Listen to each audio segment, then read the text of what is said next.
Então, gente, no prosseguimento aqui aos nossos vídeos de hoje, falar sobre um assunto bastante interessante, um assunto que sempre gera uma grande celeuma, fanatismo, gente.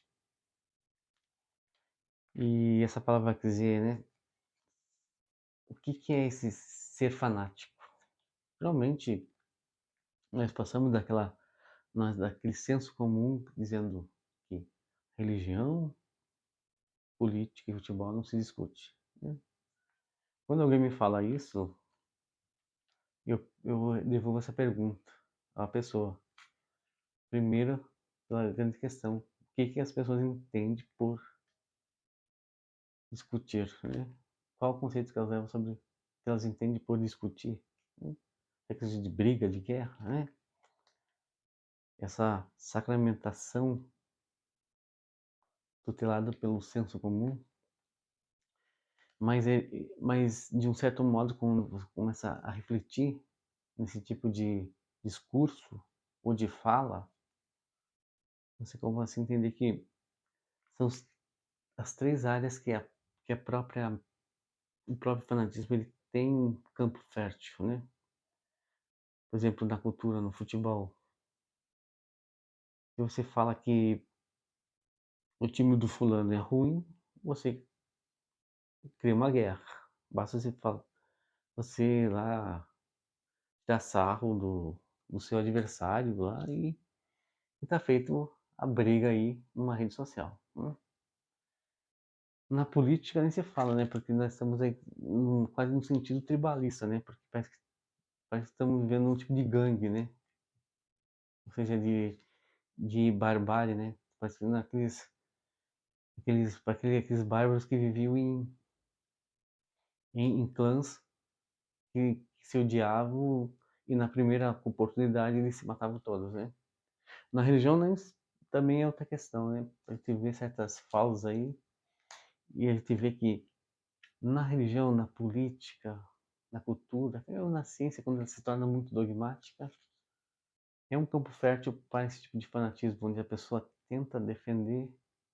Se ela não usa o argumento, ela usa da própria violência para tentar defender a ideia que ela entende como a mais correta, né? Se hoje as pessoas dizem que vivemos numa democracia, a gente parte do pressuposto que na democracia deve haver o contraditório das coisas, né? E algumas pessoas não querem esse contraditório. Elas vivem a partir de ideologias que possam pulverizar qualquer tipo de contradição ou, ou de ideias que possam trazer um processo de homogeneização, ou seja, todo mundo pensando igual, todo mundo pensando de um jeito, e se alguém pensar diferente, então esse se torna não adversário, mas um inimigo mortal.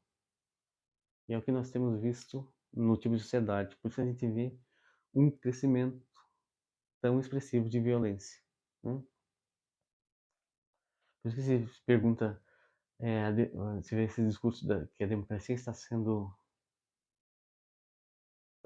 ameaçada. A democracia sempre foi ameaçada, gente, desde a sua invenção na Grécia. Aliás, a democracia só nasceu para impedir que a barbárie não continuasse naquele momento, lá na Grécia, né? Onde todo mundo sofria com, com um regime autocrata ou um sujeito despótico aqui, né? Que mandava matar quem bastasse pensar diferente. E hoje em dia não é muito diferente mesmo. A democracia sempre está sendo ameaçada, né? De um jeito, de outro, talvez de forma não tão expressiva, mas muitas vezes de forma muito tácita. Então, o fanatismo que leva a essas atitudes aí é algo muito ruim, algo que torna o ser humano menos racional, quando Ele se utiliza de método, de um refúgio de um tipo de fanatismo, seja ele religioso, político, filosófico, cultural, e assim vai. Seria isso, pessoal.